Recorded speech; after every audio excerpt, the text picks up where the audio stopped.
Je sais, j'ai une tête de gland avec une crête sur la tête. Salut, c'est Alf. Sexe de votre fille. Féminin. Youpi. T'avais Peggy, la dépressive sous traitement, mais nymphomane. Oh, un bateau.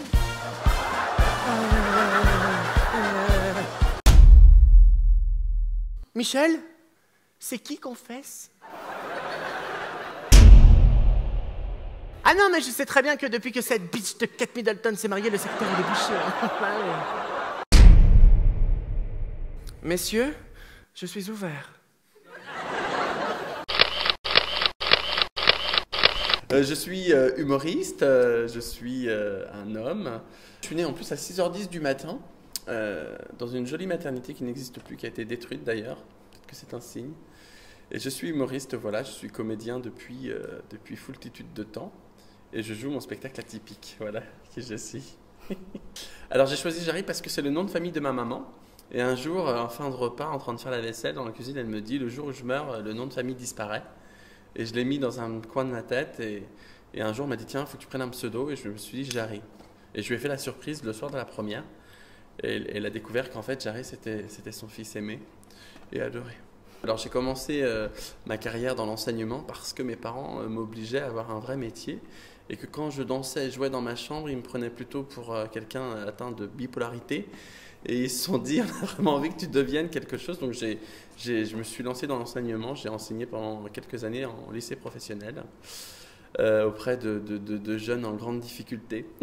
J'ai beaucoup aimé rencontrer des jeunes qui étaient plus âgés que moi à l'époque. Et on faisait du théâtre, on faisait du français, enfin on essayait de faire quelque chose. Et eux, ils se sont bien amusés. J'étais un petit peu leur cible. Voilà. J'en ai revu certains aujourd'hui qui sont en liberté, beaucoup sont en prison. Mais pour ceux qui sont en liberté, ils étaient les plus gentils, c'était mes chouchous. Alors quand je suis monté à Paris, j'ai intégré la compagnie Entrée de Jeu. C'est une compagnie de théâtre forum d'intervention sur des thèmes de société. Moi je suis intervenu sur la sexualité chez les adolescents et les conduites addictives. J'en retiens un souvenir, c'est quasiment ma formation de comédien, puisque le principe c'est on joue une situation et les jeunes nous remplacent et donc on fait là 1 heure d'impro avec eux sur des situations problématiques. J'en retiens des super années, des fous rires incroyables et puis surtout des gens qui ne sont pas comédiens et qui viennent vraiment jouer ce qu'ils rencontrent dans leur vie de tous les jours. Donc c'était top. J'ai fait tous les établissements d'Île-de-France. Toutes les cantines d'Île-de-France. C'est formateur l'impro? Ouais, c'est super formateur l'improvisation parce que ça demande d'être très à l'écoute de l'autre, d'être généreux parce que de dire oui, t'as pas le droit de dire non, et puis de rendre service parce que comme c'est des gens qui ne sont pas comédiens, on les aide, c'est-à-dire qu'on leur dit pas non. Donc oui, c'est très formateur et puis c'est aussi une belle école, c'est un peu l'école de la vie de tous les jours, quoi. Moi, je suis un petit peu un enfant des rues, quoi. D'ailleurs, quand on me voit, on se doute bien que... Il fait des Gavroches, quoi. Gavroche, voilà. Victor Hugo, quand il m'avait rencontré, me l'avait déjà dit à l'époque. Tu es le gamin des rues, de l'humour. Ce que je pense de Didier Bourdon, c'est pour moi une super rencontre. J'ai la chance, il y a maintenant 5 ans, je passe un casting pour un de ses films qui s'appelle Bambou à l'époque. C'est un tout petit rôle, c'est vraiment le mec qui apporte, je sais pas moi, un plat dans la scène et qui ressort. Et je fais les essais, j'ai 2 phrases du style « Bonjour monsieur, je vous apporte votre plat ». Et là, il me fait « Bah non, ça va pas le faire ». Donc moi, dans ma tête, je me dis « Putain, je suis nul, j'arrive même pas à dire 2 phrases ».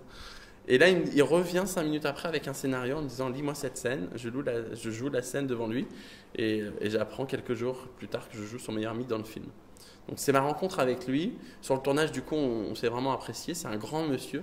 J'ai l'impression de rentrer dans ma télé. Il est costaud, il est imposant, puis il est surtout très drôle. Et c'est lui qui m'a dit « Tu devrais faire de l'humour ». Je crois qu'il a vu en moi quelque chose que moi je refusais de voir. Et puis c'est vrai que quand il a fait les 3 frères le retour, il m'a appelé en me disant voilà, j'ai très envie que tu sois dans ce film-là. Et moi ça m'a beaucoup touché parce que la fidélité dans ce métier c'est pas quelque chose de simple, c'est pas quelque chose de courant et c'est beau de se dire que des gens qui sont des maîtres, parce que les inconnus ça fait quand même aussi partie des gens qui m'ont influencé, je l'ai pas dit tout à l'heure, mais que quelqu'un que tu as fantasmé, que tu es arrivé étant petit te donne confiance et te dit bah voilà, je te donne un petit peu le relais et vas-y, parce que moi tu me fais rire, ça te donne des ailes, tu vois. C'est un petit peu le moment où tu enlèves les roulettes de l'enfant et qui pédale pour la première fois sans roulette, il fait waouh, je viens de passer un cap, tu vois. Alors les 3 personnes qui m'ont influencé, Eli Kaku, qui est quelqu'un qui pour moi m'a énormément influencé, c'est quelqu'un pour qui j'ai énormément de respect aujourd'hui, parce qu'il avait ce don de faire de ses personnages vraiment des entités très fortes, il était complètement dans l'absurde, il était hyper généreux, et ça moi j'adore. Je suis un passionné de Buster Keaton, j'ai toujours aimé le mime, j'ai toujours aimé ces films où on fait rire sans le son. Parce que je viens de là, j'ai vraiment fait beaucoup de danse dans mon parcours et j'ai eu envie à un moment donné, au-delà du mouvement, d'apporter des mots. Et Buster Keaton, c'est vraiment pour moi la référence en termes de rythme, de sketch. Et puis la 3e personne qui m'a influencé aussi, évidemment, c'est Florence Foresti, parce qu'elle était hyper libre dans ce qu'elle faisait, qu'elle a repoussé aussi les frontières de l'humour où on n'avait pas l'habitude en France, quoi.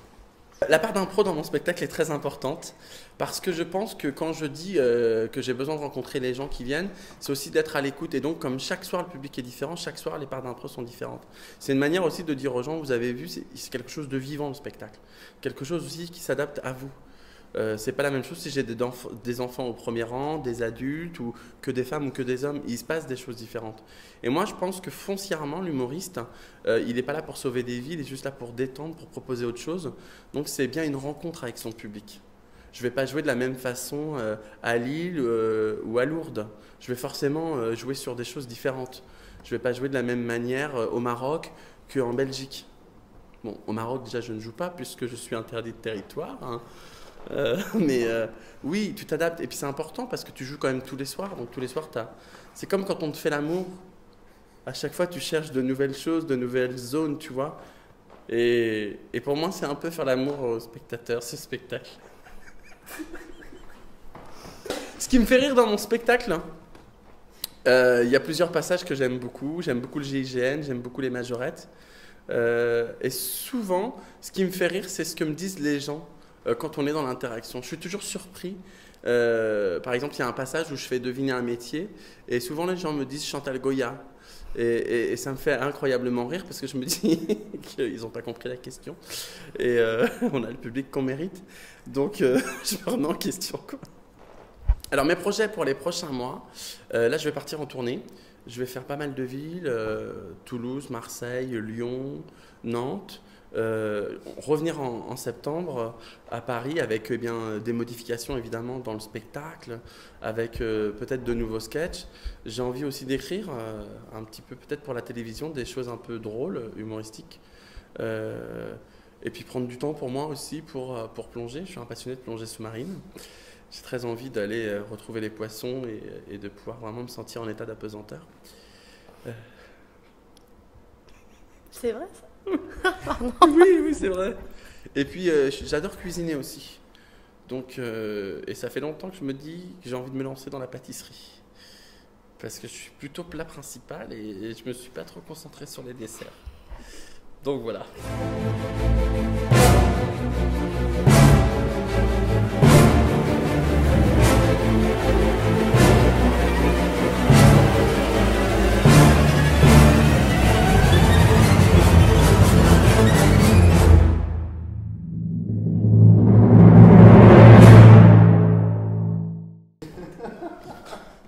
Néonès.fr, bonjour, c'est Jarry. Merci pour cette jolie interview. J'ai pris beaucoup de plaisir et Dieu sait qu'on en a besoin en ces temps d'austérité.